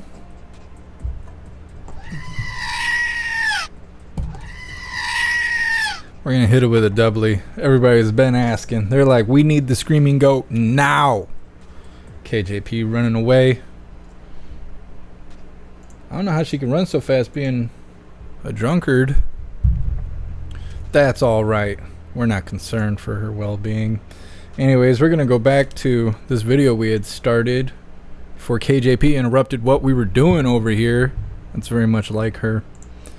We're going to start off with this video. Hunter Biden may have jinxed his plea deal. Trying to get some more details of what exactly happened yesterday before he gets off the hook. So we're trying to keep track of receipts. That's what we're doing here. We don't watch the press briefing because we believe her. We watch it because we're holding receipts. Pay attention to those words she's using since they love their words so much. Trying to dictate if you got a wiener or not with titles. Fuck you, KJP. Anyways, let's get this started. Fox News alert, Hunter Biden's plea deal is now in jeopardy. President Joe Biden's son is set to appear in court tomorrow, where Delaware Judge Mary Ellen Noreika will decide on whether or not to sign off on Hunter's plea deal. And Hunter Biden may have just jinxed the deal. You're not going to believe what he just did. Republican Congressman Jason Smith just filed a brief with the judge, entering into evidence the IRS whistleblower testimony. Basically a legal move to get the judge to think, you know what, are you really going to let this guy off so easy? And Hunter Biden's attorney called the courthouse clerk today and pretended to be a Republican attorney and told the clerk, oops, you know what, we didn't really mean to file all that whistleblower stuff. Can you guys just strike that from the record? Seriously, Hunter Biden's lawyer made a phony phone call to the court and tried to remove the whistleblower testimony. He called and impersonated the opposing lawyer. Hey, this is a Republican attorney Chris Clark. Oh, never mind, that amicus brief, just forget about it. That was an accident. Good day, young lady. Was this Hunter's Sugar Brothers idea? You know, the one who was ripping bong hits off his balcony in Malibu? This sounds like the kind of caper you cook up when you're on cocaine. Hey, guys, you know what we should do? We should just call the courthouse and pretend we're the other lawyer. Democrats just called this whole investigation a clown show, and Hunter Biden's lawyers are making prank calls to the judge on the eve of the plea deal. You can get disbarred for that. This is so brazen, either Hunter thinks he can get away with anything, or his legal team is panicked that this judge is actually going to toss the plea and Hunter may have to serve time. And the judge, a Democrat, was furious that Hunter's lawyer tried to pull one over on her clerk. And the judge is now ordering Hunter's attorneys to explain themselves by 9 o'clock tonight or be sanctioned. But this wasn't the worst news for the Bidens today. Impeachment is officially on the table. House Speaker Kevin McCarthy's come out and said it's go time. You've got an informant claiming that the Biden family had been bribed. Should you ignore that or should investigate that? The only way you can investigate that is through an impeachment inquiry, so the committee would have the power to get all the documents that they would need. Sources tell the Federalist the FBI corroborated most of the allegations made by the FBI informant that the Ukrainians bribed Joe Biden $5 million. They told the U.S. Attorney's Office in Delaware, you know, the prosecutor investigating Hunter, and the U.S. Attorney's Office in Delaware either sat on it or was blocked from pursuing it. And now we're learning that the Biden family had an inside man. A Biden family insider worked in the U.S. Attorney's Office in Delaware. Alexander Mackler worked for Senator Biden, Vice President Biden, Beau Biden, and Biden Harris. And coincidentally worked for the same Delaware prosecutor who gave Hunter Biden the sweetest of sweetheart deals in the history of sweetheart deals. So, if the Biden family is so clean, like the Democrats keep insisting, why the massive cover-up? Why is the FBI and the CIA lying? Why is the Department of Justice obstructing? Why are Hunter and his business partners texting, just leave Biden's name out of it? Why does the White House story keep changing? And why does Joe Biden keep lying? And why are all of Hunter's business partners either in prison, awaiting sentencing, or disappeared? And why can't anybody tell me what the Biden family business is? Oh, and why did 10 Bidens get 17 mil from dirty foreign nationals? Bank records show at least 10 of them were involved. So how can the Democrats claim that Joe Biden isn't involved in the Biden family business when he took over 200 meetings with Hunter's business partners? What, they both like to eat lunch at the same place? Hunter Biden put his dad on speaker in front of his business partners over 24 times. What do you think? They were just talking about the Redskins game? And now Biden's business partners are flipping. Next week, we know Hunter's right-hand man, Devon Archer, is set to testify to Congress. Archer's been through it all. He sat in the same Ukrainian board with Hunter, played ball with China and Romania. Devon Archer is so close to the Bidens and the family business that Hunter actually said, Devon, quote, you're a Biden. So if Devon flips, it is over. But Devon might not be the only one to flip. Reports say Eric Sherwin, who operated Hunter's business bank accounts, he was kind of like the family banker, moving money between Joe and Hunter's accounts, making mortgage payments. He may be close to cooperating too. And we've already heard from Tony Bobulinski. That would make 3 Biden family business partners flipping. Nobody's been as close to the scandal than these 3. So who's doubting him? Clearly, he was only getting his money because his last name was Biden. But what's been missing is that definitive link to the president, to his father. There is no evidence of any wrongdoing by the president. And Mr. McCarthy knows that. I'm not sure where Joe Biden falls in any of this. Well, I'll tell you where he falls, pretty much in the middle. We have Joe Biden on the phone, Joe Biden at meetings, at dinners, Joe Biden in photographs, Hunter's business partners coming to the White House, coming on Air Force Two. All Hunter's business partners just happened to call. I know they were doing all that on Air Force Two. Code for Joe Biden so they don't have to mention his name over email. Don't mention his name. Hunter says, don't bring my father's name up in writing. And Hunter writes up a dozen emails saying the only reason the Chinese went into business with him was because of his dad. And his dad's portfolio is the exact same portfolio as Hunter's business partners. Wow, shocking. And Hunter was shaking down business partners with Joe Biden in the room. And informants say Biden was bribed. Oh, and they also say they're holding money for Biden in one of those shell companies. So that's kind of around where Joe Biden falls in all of this. Hey, Sean Hannity here. Hey, click here. Well, we're just collecting receipts. We know that young man Walter, we know Hunter's getting out of it. We already know he's got that Biden privilege. He's got that Biden privilege. Just keeping track of the score here when they turn around and start talking bad about the Orange Eagle again. I think I'm gonna make some Orange Eagle emojis. I was just thinking about that. We need that. We need that. Yeah, Hunter Biden, he's going to get out of it.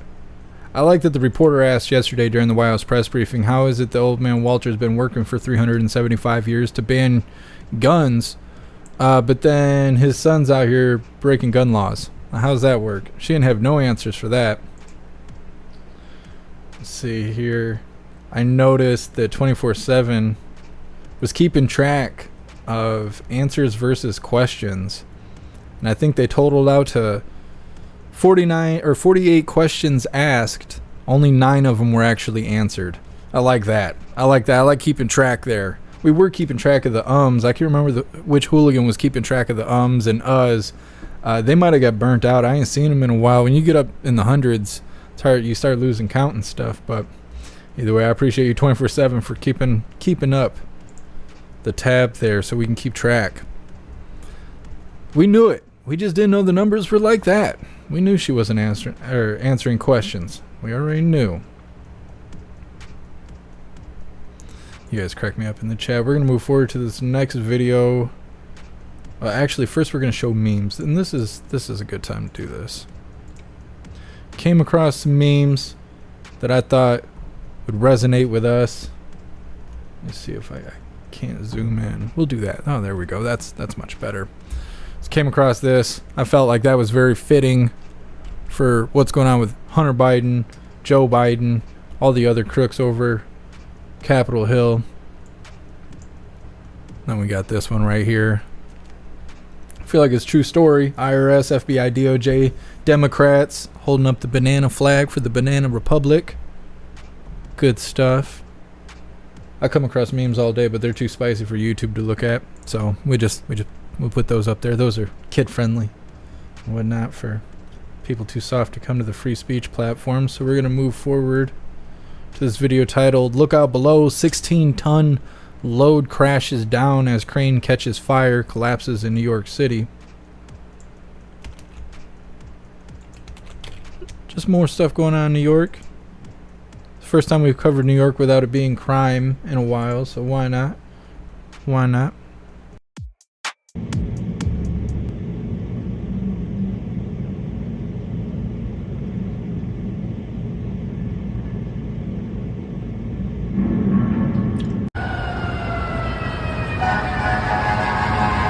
It's kind of weird to see footage like this because as I watch it, it just makes me think of 9/11.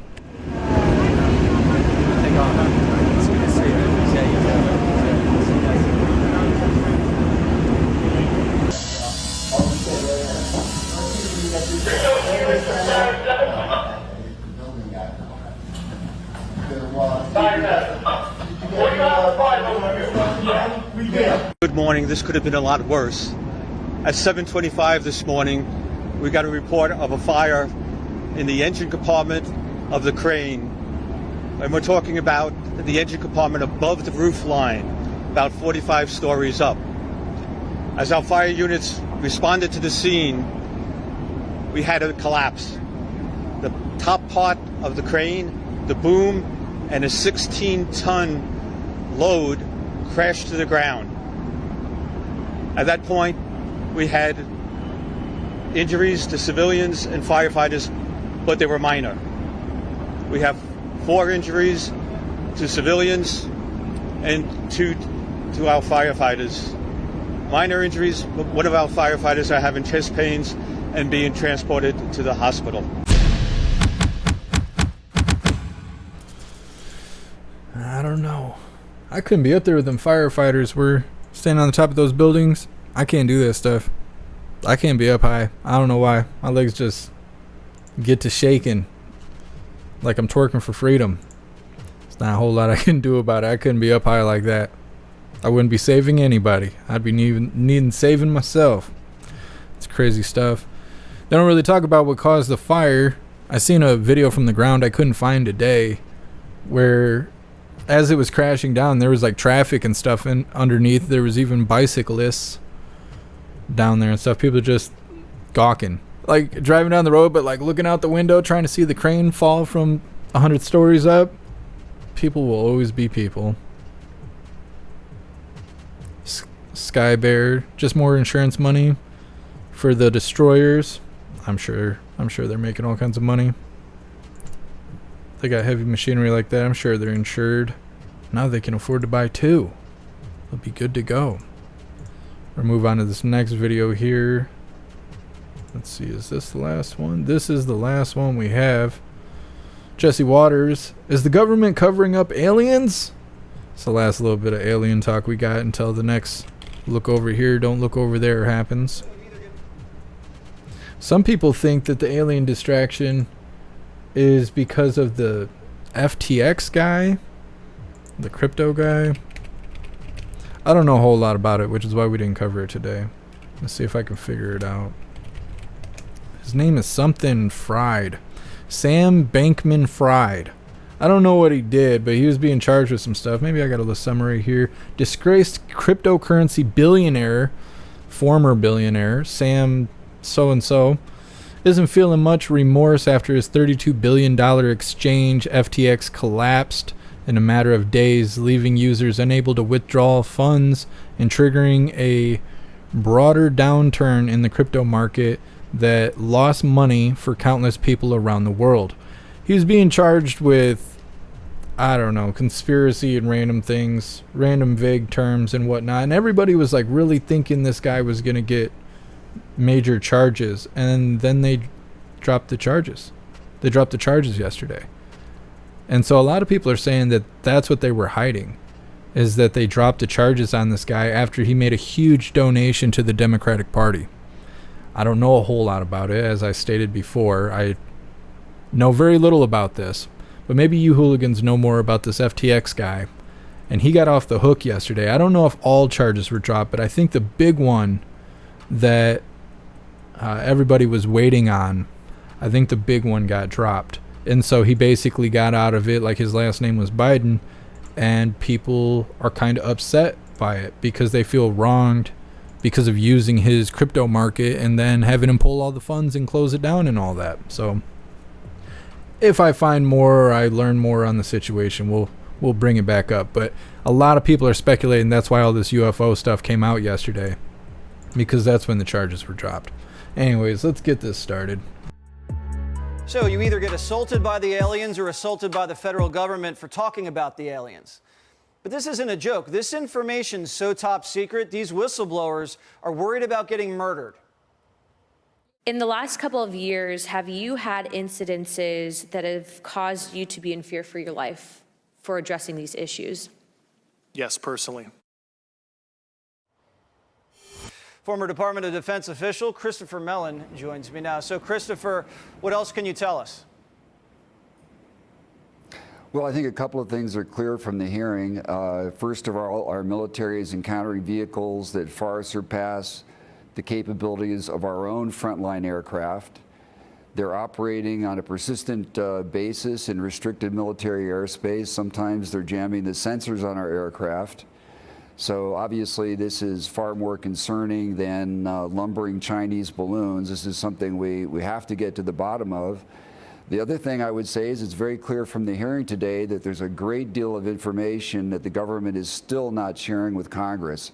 The only question is how much information, how extensive is that information?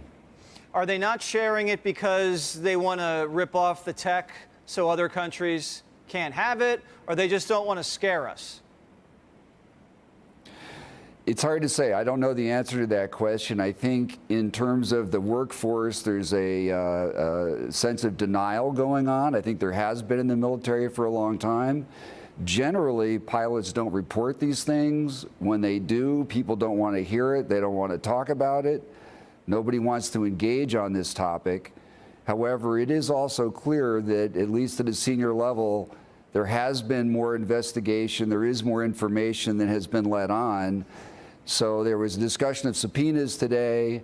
I think that's appropriate in this context. We learned today they're withholding satellite imagery, for example, which we knew existed because President Trump's Director of National Intelligence acknowledged that we have that. Here we are years later, that still hasn't been shared with Congress.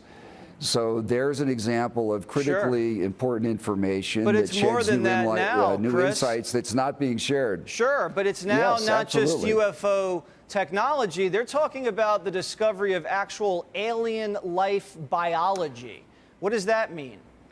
That's what they're talking. What I'm distinguishing between here is information that the government has acknowledged that absolutely exists that has not been shared with Congress, and other information that may exist that has not been shared with Congress. So there are aliens, we're saying. What I'm saying is that I know that we have satellite imagery that has not been shared with Congress, and when Congress sees that, they'll have a better determination of, are these things going at velocities, and are they of a shape that defies, that helps clarify they're not Russian or Chinese, et cetera. So some of this information was new today. Mr. Grush, who's someone I've known for a number of years, provided really startling testimony today. He's not a first-hand witness to these craft or to the beings on board. He does have access to people with the kinds of background and so forth that lend credibility to his testimony, but that remains to be proven. So that's the last step to this. When you have an actual witness to the alien life to come forward with credentials from the Pentagon, then we're in the end zone. Until then, again, as you said, still a little mysterious. Chris, thank you so much. Yeah, my pleasure. Hey, Sean Hannity here. I don't know. I was saying yesterday, I don't know anything about aliens and all that stuff. I don't know. I've been just trying to figure out what the distraction is from. I wonder if it is the FTX guy. Edward said over here, Dems used his crypto to launder money out of the blue and yellow country as well. See, that's probably why they're fond of him. Let me see. I want to say someone said in this other chat too. Rogers, Fried embezzled billions and donated millions to the Democrats. That must be how you get that Biden privilege. You got to throw some money to the blue team. That must be why I'm targeted so heavily, because I ain't doing none of that. I'm not throwing any money at the blue team, and well, now I'm being censored. It is what it is, I suppose. Pumpkin, you don't believe it? Nah, I don't know. I don't want to deny the existence of it because I've seen some pretty strange things, but the government never does anything that's good for us. I've never seen it. When the government says they're here to help, it's time to run. So they disclose this information like they're doing us a favor. Like, oh, by the way, we want to let you guys know that we found some extraterrestrials and we got some UFOs, and we just want you guys to know so you're up to date and aware. We're transparent. We're really clear around here, and that's a big red flag. That's a big red flag. They don't ever do anything that's beneficial to us. That's why they spend more time talking about countries overseas than they do us. They won't even talk about the border unless they're saying, oh, well, we've really cut down on people crossing the border, which is just a total lie. It's just a total lie. If it wasn't a lie, they wouldn't be suing Texas for their floating border they just put up. That was actually deterring people from crossing over into our country, because fighting the Rio Grande is one thing, but you're not going to make it over that 10-foot buoy and the current of the Rio Grande. You're not making it. So it was deterring people. Federal government's like, hey, you're screwing with our human trafficking. You need to cut that out. Now they're taking Texas to court. I don't know. I don't think they're telling us there's UFOs and aliens to benefit us. I think that they're making us look one way while they're doing something behind the scenes over here. And it very well could be the FTX guy. I'm not convinced yet, so I'm still pursuing it. Hey, I appreciate you being here, Sky Bear. Alright, hooligans. Well, that is all the coffee I had for you today. I'm going to drop these links in the chat. Take advantage of the link tree. Go and join Gilded. It's free. It's where all the hooligans hang out.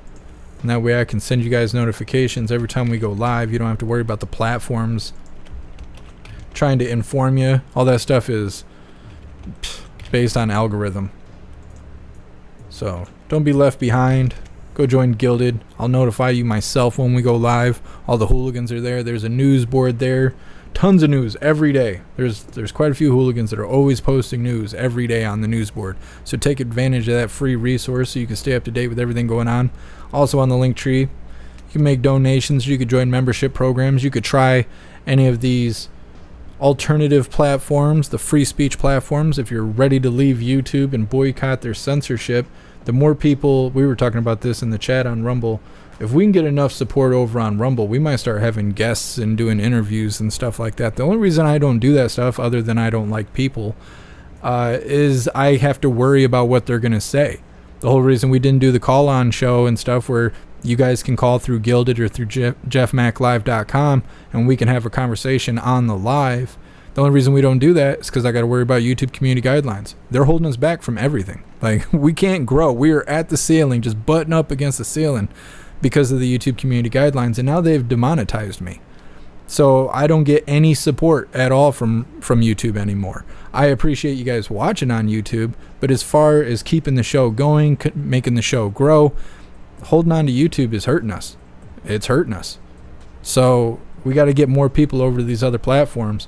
So when it's time to have some fun and do things that are new or show something that's spicy, we can't have YouTube around for that. So other than the convenience of the platform, I don't know why people are holding on to it. Either way, go ahead, take advantage of that Linktree link.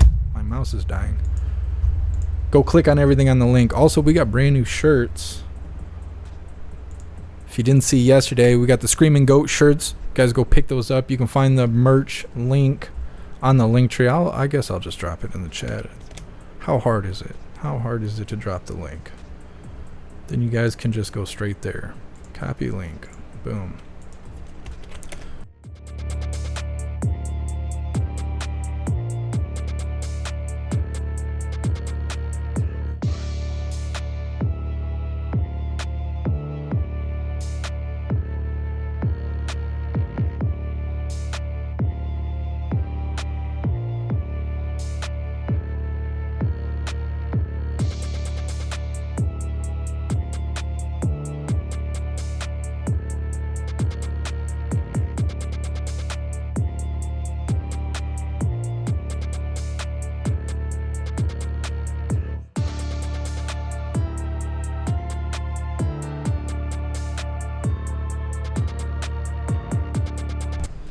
You guys are lucky. I was going off. I about got myself banned on YouTube. Anyways, did we not get the Screaming Goat? Just one more, just in case. Anyways, what I was saying is I'm waiting for idiots to say that the Screaming Goat is symbolism for demonic nonsense and blah, blah, blah, blah, blah, because they're the only fake hooligans are going to say that stuff. They don't know what the Screaming Goat is. They've never had their palate cleansed by Screaming Goat. The only other way is to, you know, cleanse it by fire, and you only get to do that one time. One time. Then you can't hear anymore. We ain't messing with that. So, I appreciate all of you guys being here. We're going to do the Pledge of Allegiance, and we're going to wrap things up. We will be live tonight on Jeff Mac Gaming if you want to come watch this game and hang out and have fun and laugh and tell jokes, and I don't know, maybe I'll drink too much. We'll see. We'll see how it goes. You can find that link at the bottom of the link tree. Scroll all the way down. Join us over on Jeff Mac Gaming. Otherwise, I will see you guys tomorrow at 1 p.m. Eastern Time for another Coffee with Hooligans. All right, please join me for the Pledge of Allegiance. I pledge allegiance to the flag of the United States of America and to the republic for which it stands, one nation, under God, indivisible, with liberty and justice for all. All right. I think it has something to do with switching my scenes. Causes that muting. I'm not really 100% on that. I'll try to keep a closer eye on it. Thank you guys for letting me know when I get muted, because I'll be going off on a rant. Guess MJ only hear doom music.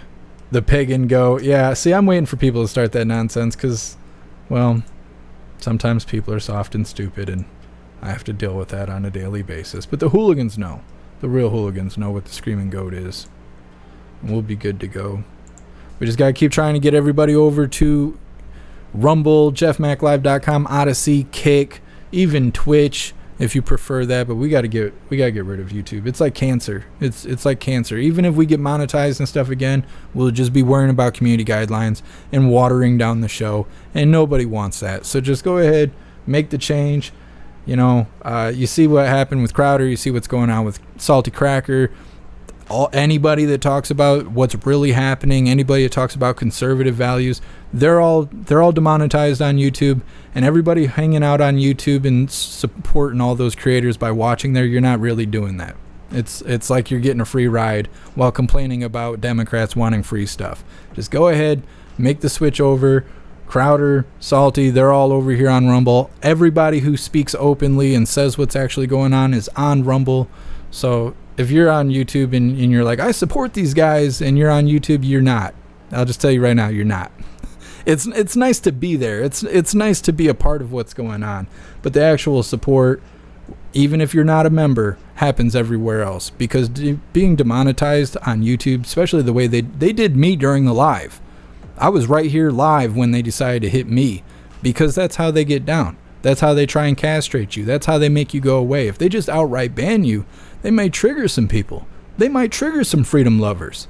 So instead, they just castrate you so you're still there, but you're not getting any support. And eventually, the money wears out and you can't afford to keep going on. And I'm doing everything I can to prevent that from happening to us. I'm keeping us rolling. You guys and all your support, you're keeping us floating. We're not sinking. We're sort of maintaining. The waves are choppy. The waves are choppy, but I'm doing everything I can to raise awareness. And you guys, I appreciate all of you guys so much for moving over away from YouTube to try and keep us floating, keep us going. And like I said, if we can get to a steady rhythm here away from YouTube, we got lots of things in the works that we could be doing. The only reason I've been holding off is because of the YouTube community guidelines, and we're not held to them anymore. So fuck YouTube. We'll just start with that. And I want to give a big shout out to Get Some J. Thank you so much for joining the membership program over on Rumble. You're officially a hooligan. I missed the notification yesterday, but I didn't forget. All right, hooligans, we did the Pledge of Allegiance. We did everything we were supposed to do. We covered the news. We got everybody all good to go. Thank you so much, Cassandra, for joining the membership program over on Kick. You're officially a hooligan. I appreciate you, Cassandra. Thank you so much. All right, hooligans, I'll see you later, 8 p.m. Eastern time, over there gaming. Fallout New Vegas doing cool shit over there, so go check us out gaming. Otherwise, I'll see you guys tomorrow for another Coffee with Hooligans, 1 p.m. Eastern time. I appreciate all of you guys. Big shout out to everyone that made donations, joined the membership program, or purchased any merch. I really appreciate all of you, and I would not be able to do this without you. So thank you so much for all your support. I'll see you on the next live. Until then, stand tall, shine bright, and that's a wrap.